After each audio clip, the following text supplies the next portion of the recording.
Number को कुल दो भागों में बांटा गया है, एक निश्चित और एक अनिश्चित, यही ना। निश्चित वाले को इंग्लिश में क्या कहते हैं? निश्चित को डेफिनेट नंबर, और अनिश्चित को नहीं जी, इनडेफिनेट नंबर। डेफिनेट वाले में दो भाग में बांटा गया था। मान लीजिए बोला जाए 6th, 7th, 8th, तो इसको क्या नाम दिया गया था? Ordinal number. और अगर गिनती कहा जाए 1 2 3, इसको कॉर्डिनल। फिर से सुन लीजिए, नंबर दो भाग में था, एक निश्चित एक अनिश्चित। निश्चित वाला डेफिनिट, और डेफिनिट में दो तरह का, एक है ऑर्डिनल जो बताएगा छठा सतवा आठवां ऐसे, और एक कॉर्डिनल जो गिनती बताएगा 7 8 9 इस तरह से। उसके बाद जो था वही हमारे लिए मेन था, उसको कहा गया था इनडेफिनिट नंबर। इनडेफिनिट नंबर में गिनती नहीं रहेगा, निश्चित नहीं रहेगा, अनिश्चित। जैसे कि बताया जाएगा सम ऑफ, और कुछ उदाहरण, हाफ ऑफ आधा, और कुछ 1/3 of, percent of, A number of, ऐसे ऐसे शब्दों को, अलॉट ऑफ, प्लेंटी ऑफ, इनको रखा गया था इनडेफिनिट में। और बताया गया था कि इनके बाद जो सब्जेक्ट आते हैं, इसी सब्जेक्ट के अनुसार क्या चुनते हैं हम लोग? वर्ब को चुनते हैं। अगर ये सिंगुलर है तो सिंगुलर, और ये प्लूरल है तो प्लूरल, बाद में आने वाले के अनुसार। हाँ, इसमें ये एक समस्या था कि ये भी अपने बगल में ऑफ लेता था। जैसे कि ले लेगा सम ऑफ, तो सम ऑफ को तो हम कहेंगे इनडेफिनिट नंबर, लेकिन अगर कोई लिख देता है ए टीम ऑफ, तो इसको भी हम कहेंगे, इसको हम नहीं कह पाएंगे, क्योंकि ये कलेक्टिव नाउन है। टीम कलेक्टिव नाउन है। अगर कोई बोल देता है ए बंच ऑफ, तो ये भी कहाँ चला जाएगा? कलेक्टिव नाउन में। और इस स्थिति में हमको पहले वाले के अनुसार, मतलब कि सिंगुलर चुनना पड़ेगा, और यहाँ पे हमको चुनना होगा किसके अनुसार? बाद वाले के अनुसार। कल यही समझा रहे थे। पूरा इंडेफिनिट में दो ठो अपवाद था। अपवाद याद है किसी को? अपवाद द नंबर ऑफ, और एक द परसेंटेज ऑफ। मतलब बोल रहे हैं आप लोग, पढ़िए उसको घर पे। ऐसा जो कर रहे हैं कि यहाँ से पढ़ के चले जा रहे हैं, उसको घर पे एक बार पढ़ना जरूरी है। The number of, the percentage of, यही हम लोग का अंतिम हुआ था। The number of, the percentage of, ये दोनों अपवाद था। अपवाद कहने का मतलब इसके बाद हर हाल में सिंगुलर आएगा।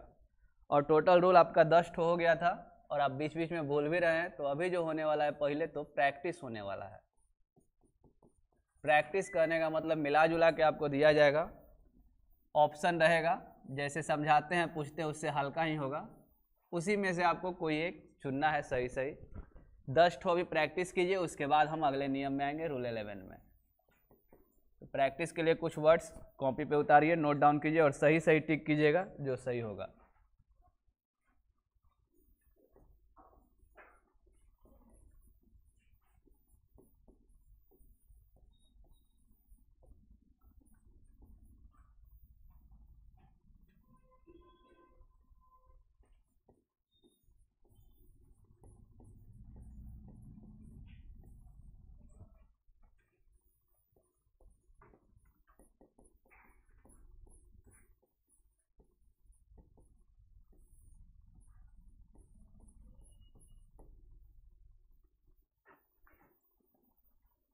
नोट डाउन कीजिए और सही सही टिक कीजिएगा।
11 है।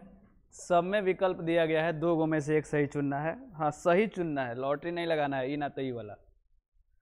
लॉजिक भी चाहिए कि ई वाला चुने तो काहे चुने। प्रयास कीजिए।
जो बोर्ड पर से उतार लिए हैं सही सही ऑप्शन को टिक कीजिए, फिर हम मिलाएंगे, आपसे पूछेंगे।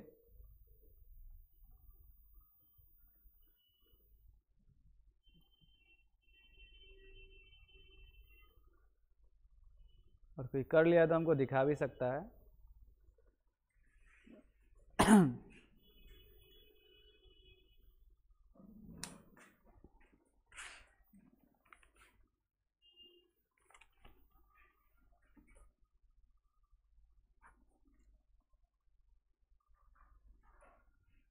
कुछ नहीं किया है।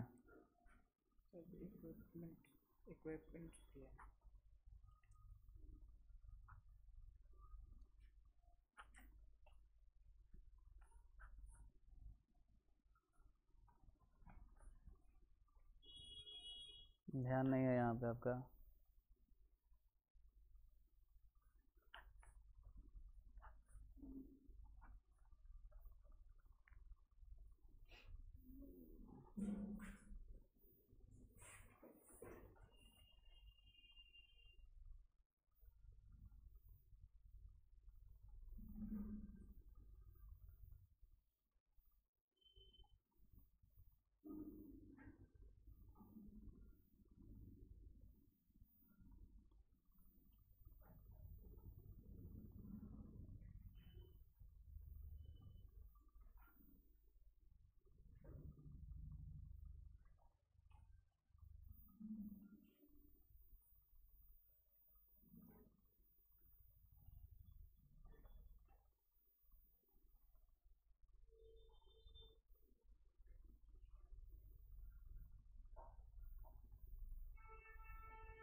चलिए मिलवाएं हम।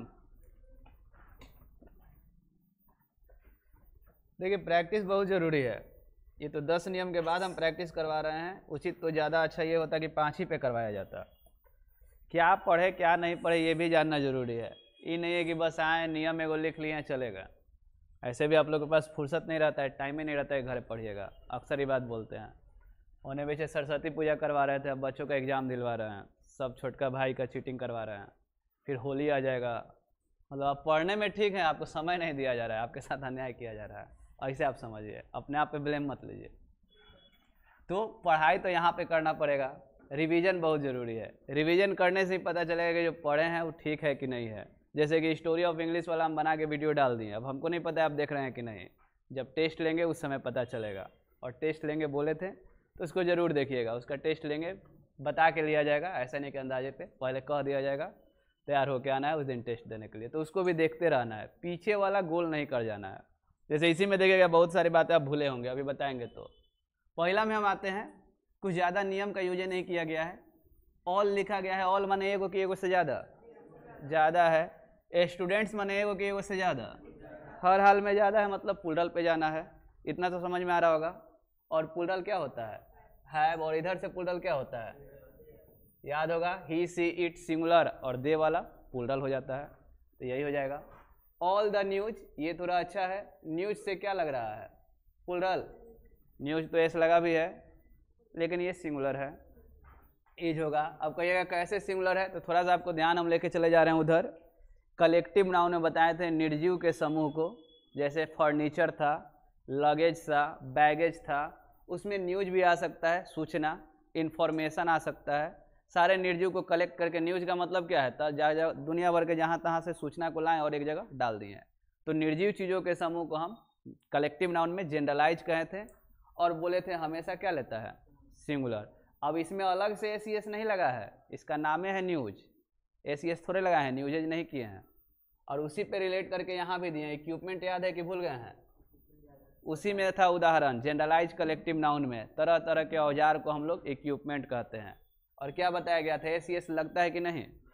नहीं लगता है, ना फर्नीचर में लगता है, ना लगेज में, ना बैगेज में, ना ही सीनरी में, ना ही ज्वेलरी में, ना ही इक्विपमेंट में, किसी में नहीं लगता है। और वर्ब सिंगुलर लाता है, तो देखिए सिंगुलर वर्ब पहले से लिखा हुआ है। अगला दिया है द पोएट एंड फिलोसफर। एक नियम बताए होंगे हम, एंड से जुड़ा हुआ है, इधर भी आर्टिकल है और इधर भी आर्टिकल है, तब सिंगुलर लेते हैं कि प्लूरल? प्लूरल। और सिर्फ एक तरफ आर्टिकल है तब सिंगुलर। फिर से समझ लीजिए, ये नियम पढ़े थे, भले आप भूल रहे हैं। एंड से जुड़े हैं दो वाक्य, जो सब्जेक्ट एंड से जुड़ा हो, दोनों तरफ आर्टिकल लिखा है, मतलब दूगो है, या फिर मतलब प्लूरल। और सिर्फ एक तरफ आर्टिकल लगा है, इसका मतलब सिंगुलर। और इसमें एक ही तरफ लगा है ना, इसलिए क्या हो जाएगा? हैज। क्लियर है? ये वाला नियम निकालिएगा, एंड वाला जो भी नियम होगा उसमें बढ़िया से लिखा होगा। अगर यहाँ भी द फिलोसफर लिखा रहता तब क्या हो जाता? हैव हो जाता, प्लूरल हो जाता। क्लियर है ये बात? आगे बढ़ते हैं। Ram and Mohan, Ram and not Mohan, दो गो आदमी हैं, तो प्लूरल में जाने का मन कर रहा होगा, लेकिन जाना है सिंगुलर में, क्योंकि यहाँ पे क्या लिखा है? And not. एक नियम बताए थे, as well as, in addition to, but, except, उसी में था ये एंड नॉट, कि हमको पहले वाला से मतलब रखना है। और पहले आपको देख रहा है राम, और राम के अनुसार चलेंगे तो इज। कहने का मतलब जो बात बोले उस बात को ध्यान पे लाइए, दिमाग में लाइए कि इस कारण से हुआ, ही ना कि सर इज लगा दिए तो हम इज लगा दिए। काहे हुआ ये बात ध्यान पे आने लगेगा, तब आप ठीक हो जाइएगा पढ़ने में। अब राइज एंड फॉल से कुछ याद आ रहा है? कुछ फिक्स पेयर बताए थे, जैसे राइज एंड फॉल की तरह हम एक और बता दे रहे हैं, ब्रेड एंड बटर। और कुछ आप बताइए? राइस एंड करी, हैमर एंड सिकल, ऐसे ऐसे कुछ शब्दों को बताया गया था। ऐसे पढ़ेंगे तो हम बहुत सारा था, लेकिन इसमें एगो जरूर याद करने के लिए बोले थे, अपवाद करके स्टार बनाए थे। क्या था? टाइम एंड टाइड, वो उल्टा लेता है। तो ये सब बातें अगर याद आ जा रही देखते देखते, तब तो आप पढ़ने में ठीक हैं। नहीं आ रहा है तो अभी और पढ़ना है। राइज एंड फॉल का मतलब होता है, एक लिस्ट बना था, bread and butter, rice and curry, slow and study, horse and carriage, time and tide, और सब में बताए थे क्या लेने के लिए? सिंगुलर लेने के लिए। तो सिंगुलर मेरा हो जाएगा। अब द नंबर ऑफ, ये तो शायद कल का ही है, दो गो तो आज भी रिवाइज करवाएं अभी, कि द नंबर ऑफ और द परसेंटेज ऑफ क्या है? अपवाद है। और इसमें हर हाल में क्या होता है? सिंगुलर। द नंबर ऑफ और द परसेंटेज ऑफ, अभी पढ़ाने से शुरू में रिवाइज करवाए हैं कि the number of, the percentage और अपवाद है। इसमें भी गलती करने वाले हैं, एक्सप्रेशन से समझ में आ रहा है हमको कि है यहाँ पे इज क्या है? इज होगा। अगर ए नंबर ऑफ लिखा रहता, हालांकि हम लिखे भी हैं, ध्यान दीजिए क्वेश्चन नंबर 9 में, तो ये अपवाद नहीं है। ए नंबर ऑफ में क्या होगा? बाद वाले के अनुसार आर हो जाएगा। यही सेम चीज द नंबर ऑफ से लिख दिया गया है तो इज, क्योंकि द नंबर ऑफ अपवाद है। ऐसा ही एक अपवाद था द परसेंटेज ऑफ। तो सुनने में अच्छा लगता है, यहाँ पे टाइम पे भूल जाएं तो गलती हो जाएगा। इसमें कौन सा नियम लगा है? The players of my city, preposition से जोड़ा गया है कै गो सब्जेक्ट को? दो गो को। तो बाद वाले के अनुसार कि पहले वाला के अनुसार? पहले प्लेयर्स है, प्लेयर्स माने का? प्लूरल। कोई दिक्कत है? आर मेरा सही हो जाएगा। फिर आते हैं ए टीम ऑफ प्लेयर्स, फिर तो ऑफ से जुड़ा है लेकिन इधर वाला कौन सा नाउन है? Collective noun. कल ही बता रहे थे टीम हो जाता है, बंच हो जाता है, ऐसे ऐसे चीज़ों में। क्लियर है? इसको भी पढ़ाए हुए हैं। कोई सब्जेक्ट है और सब्जेक्ट के तुरंत बाद उसका पहचान बताने के लिए नाम आ जाए तो उसको क्या कहते हैं, याद है? नाउन इन कुछ करके बताए थे, नाउन इन एपोजिशन। शायद आपको याद होगा, अगर कोई सब्जेक्ट लिखा है, सब्जेक्ट के तुरंत बाद एगो नाम आ जाता है तो उसी को कहते हैं नाउन इन एपोजिशन। और हमको इस नाम से मतलब नहीं रखना होता है, हमको मतलब रखना होता है सब्जेक्ट से। और सब्जेक्ट क्या कह रहा है जी? I am. क्लियर है? तो ऐसा भी नियम पढ़ाए थे। आपका काम है कि नियम को याद रखना है, घर पे एक दो बार पढ़ लेना है, जो कि सबसे मुश्किल काम है आपके लिए, लेकिन ये काम तो आपको करना चाहिए। ये काम नहीं कर पाते हैं इसीलिए आप लोग पीछे हो जाते हैं। पीछे हो जाते हैं का मतलब समझ में आ रहा है? जब 10th में रहते हैं तो कोई पूछता है बउआ क्या बनेगा बात, तो डायरेक्ट कहते हैं IAS, नीचे का सोचबे नहीं करते हैं। लेकिन बाद में धीरे धीरे ऐसा सिचुएशन आ जाता है, कहा लो कि पियूनों से काम चल जाए, ग्रुप DO के फार्म भराई, काहे ना भराई, और वो में पैसों दिया, जमीनों बेचाई, तो हो जाओ। काहे सोचते हैं आप लोग?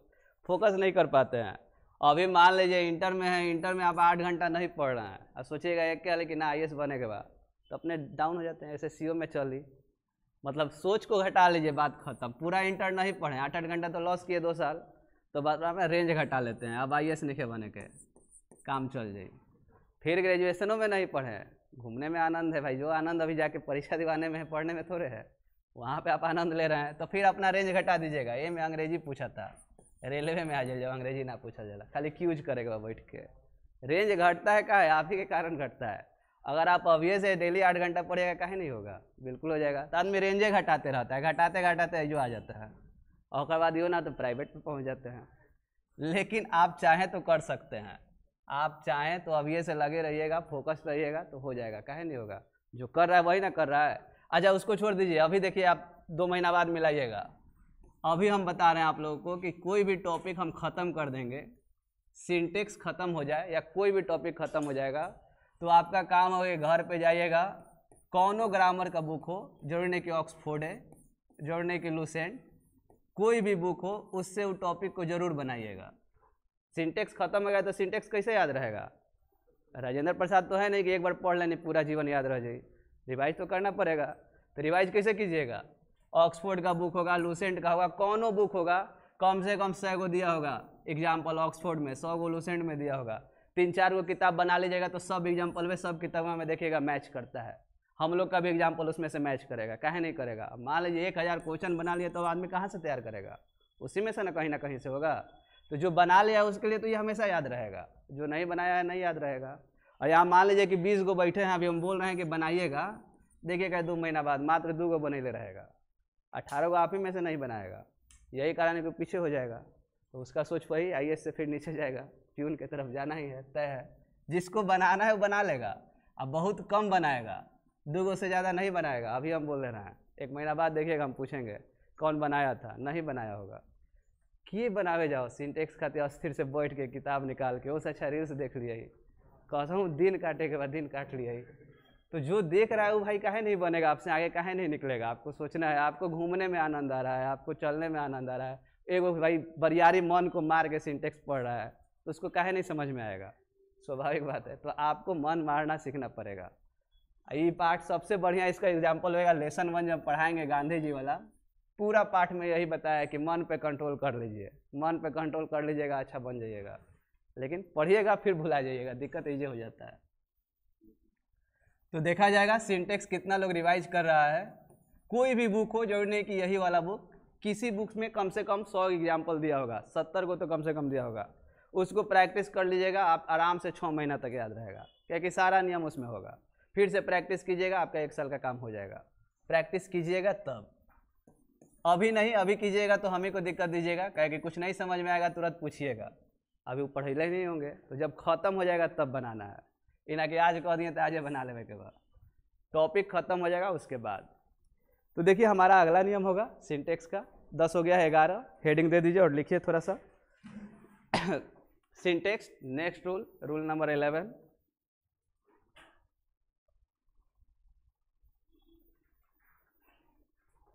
लिखिएगा इसके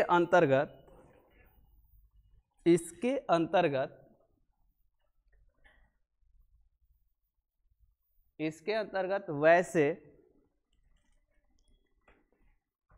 शब्दों को रखा जाता है, इसके अंतर्गत वैसे शब्दों को रखा जाता है जिनके दो बराबर भाग होते हैं, जिनके दो बराबर भाग होते हैं तथा वे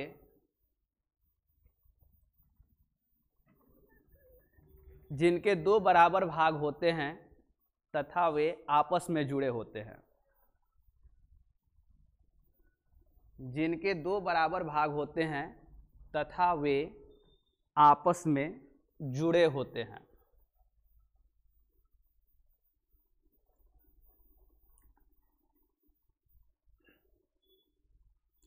इसके अंतर्गत उन शब्दों को रखा जाता है जिनके दो बराबर भाग होते हैं तथा वे आपस में जुड़े होते हैं। हो गया है। पैराग्राफ चेंज करके लिखिएगा, ऐसे शब्द निम्नलिखित हैं, ऐसे शब्द निम्नलिखित हैं।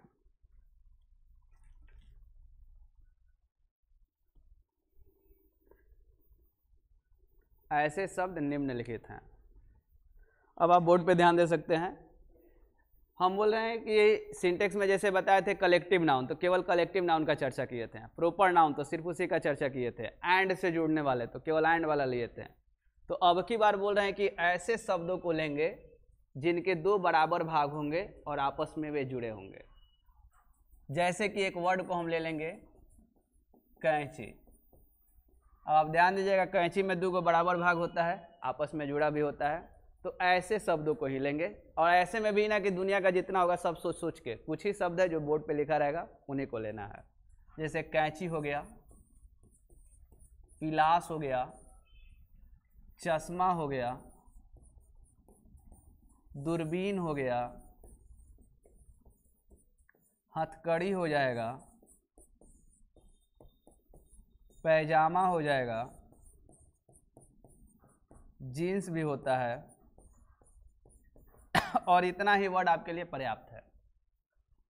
अभी हम बताएं कि अभी जो नियम होगा उसमें वैसे ही शब्दों को लिया जाएगा जिनमें दो बराबर भाग होते हैं। अब मान लीजिए किसी एक को ले लीजिए, दूरबीन को, दो बराबर भाग होगा और आपस में कनेक्टेड होगा। ऐसे ही शब्दों को लेंगे।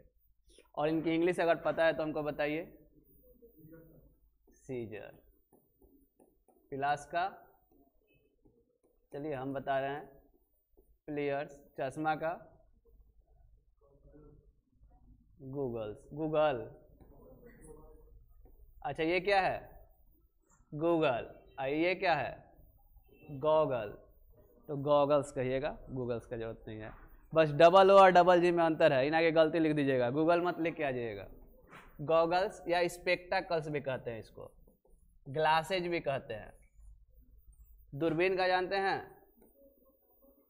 होना चाहिए आप लोग को याद, बाइनोकुलर्स। हथकड़ी का हैंडीकप्स।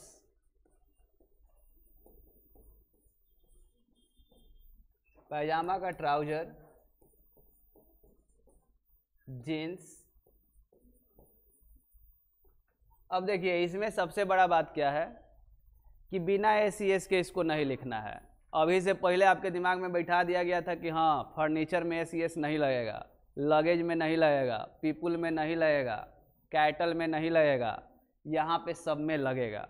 मतलब अब ये वो गलती लिखा हुआ है।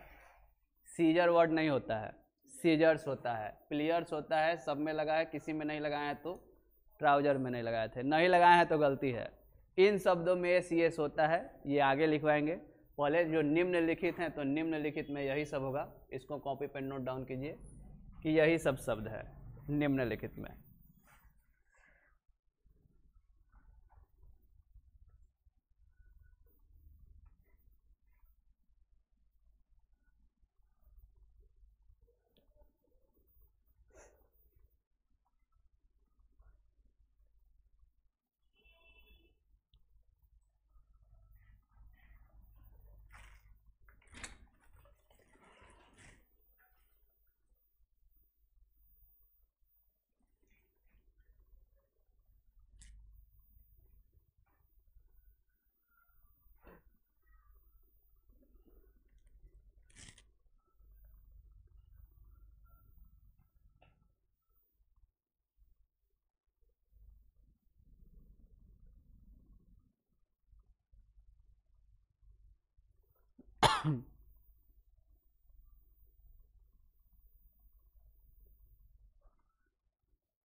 लिख लिए ये सारे,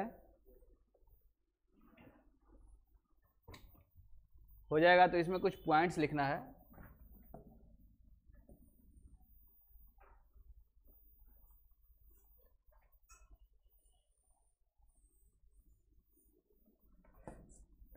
लिखने के बाद लिखिएगा पहला पॉइंट इसमें,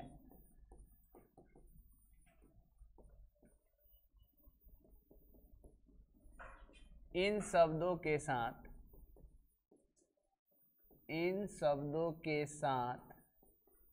हमेशा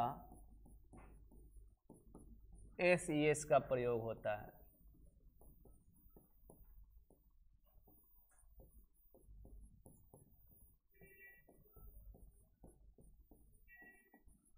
इन शब्दों के साथ हमेशा एस का प्रयोग होता है। दूसरा पॉइंट लिखिएगा, इनके बाद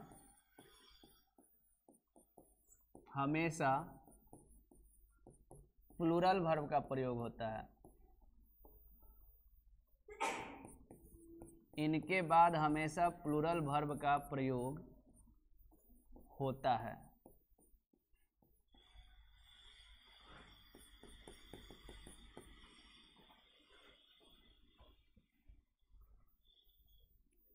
पहला पॉइंट है इन शब्दों के साथ हमेशा एस का प्रयोग होता है। दूसरा पॉइंट है कि इनके बाद हमेशा प्लूरल वर्ब का प्रयोग होता है। तीसरा लिखिएगा, जब इन्हें गिनना हो,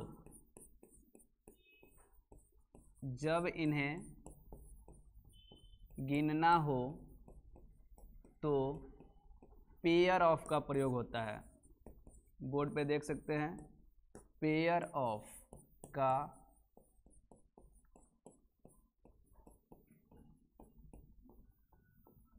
प्रयोग होता है। जब इन्हें गिनना हो तो पेयर ऑफ का प्रयोग होता है। जब इन्हें गिनना हो तो पेयर ऑफ का प्रयोग होता है। और इसका अंतिम पॉइंट लिखिएगा, जब ये गिनती में एक हो, जब ये गिनती में एक, ब्रैकेट में लिख सकते हैं ए पेयर ऑफ हो, तो वर्ब सिंगुलर होता है।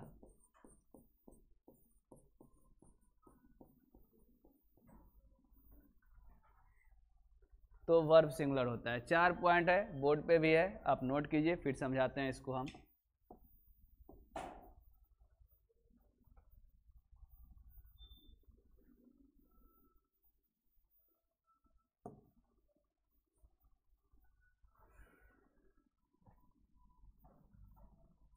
यहां पे लिखा गया है a pair of,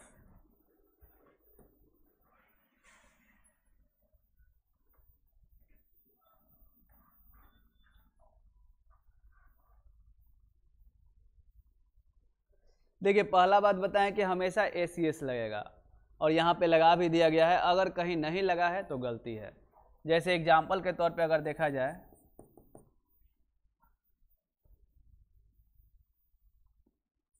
where is your scissor, सही लिखा है, सीजर्स कर दें, अब सही हो गया। अभी भी गलती है, क्या कर दें, आर करेंगे। देखिए इज भी नहीं होगा, सीजर्स हमेशा आर का यूज करेगा, वेयर आर, और योर सीजर और सीजर्स में अगर चुनना हो तो सीजर्स को चुनेंगे, ना कि सीजर को। वेयर आर योर सीजर्स, तो हमेशा एस का यूज करेंगे। और प्लूरल वर्ब 2 गो हो गया। अगर गिनना हो तो किसका यूज करेंगे, पेयर ऑफ। उसको भी रुक दीजिए, इसी से एक उदाहरण लेते हैं। अगर कोई बोलता है माई जीन्स इज ब्लू, कहीं गलती बोल रहा है कि सही है, माई जीन्स इज, दिमाग तो कह रहा है इज सही है, लेकिन गलती हो जाएगा, आर होगा। माई जीन्स इज ब्लू, अब कहना है कि बड़ी टाइट है, तो कोई कह रहा है इट इज टाइट, तब सही हो जाएगा। कहना है कि टाइट भी है, तो क्या कहिएगा, इट इज टाइट। बोलिए सही है कि नहीं? नहीं है? इट आर टाइट कर दें, ऐसा भी तो नहीं होता है। फिर से एक बार वही चीज सिखाएंगे जो कहिएगा कि अच्छा ये वाला, मतलब कि इतना बार सिखाया जाएगा कि अभी कहिए कि कहिया सीखे हम। ऐसे कहिए बताएं थे क्या थर्ड पर्सन, लड़का के लिए, लड़की के लिए, निर्जीव के लिए, अब बहुवचन हो तो ये खाली तोता जैसा रट नहीं लेना है, इसको समझना भी है। फिर से देखिए आ गया, एक बार फिर से आया, याद होगा आपको बताए होंगे कि खाली राम है तब तो ही, लेकिन राम एंड मोहन है तो क्या? बोलिए दे ना, प्लुरल में चले गए। सीता है तब तो सी, लेकिन सीता एंड गीता है तब क्या कीजिएगा? पहले चले जाएंगे प्लुरल में, दे में। और सही जब खाली निर्जीव चीज था जीन्स, तो जीन्स के लिए तो इट लेते हैं। कब? जब जीन्स सिंगुलर होता तब ना। जीन्स सिंगुलर में अभी आया है, क्या बताएं? ये सब क्या है? प्लुरल। तो इट ना लेंगे तो लेंगे क्या? नहीं लेंगे। निर्जीव के लिए दे नहीं होता है। फिर से आते हैं वहीं पे, ही सी इट, तीनों क्या है? सिंगुलर के प्लुरल। और तीनों का प्लुरल क्या होता है? तो एक से ज़्यादा ये भी होगा तो क्या लिखेगा? एक से ज़्यादा ये होगा तो क्या लिखेगा? आई रहेगा तो नहीं लिखेगा, इसमें भी दे लिखिएगा ना जी। तो इतना आसान नहीं है ही सी इट दे, बार बार आपको दिक्कत देगा। अभी भी दे दिया। याद कीजिए कब बताए थे कि ईच ऑफ हिम नहीं होगा, हिम के जगह पे क्या होगा? तो आप ही लोग को समझाए थे कि देम होगा, एक दिन हाल फिलहाल में समझाए थे। फिर समझा रहे हैं, खाली हिमे के लिए नहीं होगा, ईट के लिए भी कहाँ आएगा? यहीं पे पहुँचेगा। और तीनों में से कौनों के लिए पहुँचेगा? अब बहुत बार समझना है, इतना छोटा बात नहीं है जितना आराम से बोल देते हैं। देखिए यहाँ पे फिर से आ गया, जीन्स क्या है? निर्जीव है, तो ईट वाला यूज कर दिए। ईट कब यूज करेंगे? जब सिंगुलर रहेगा तब ना। ये क्या है? प्लुरल है, तो हमारा ईट नहीं होगा, ईट के जगह पे होगा क्या? दे हो जाएगा। क्लियर है?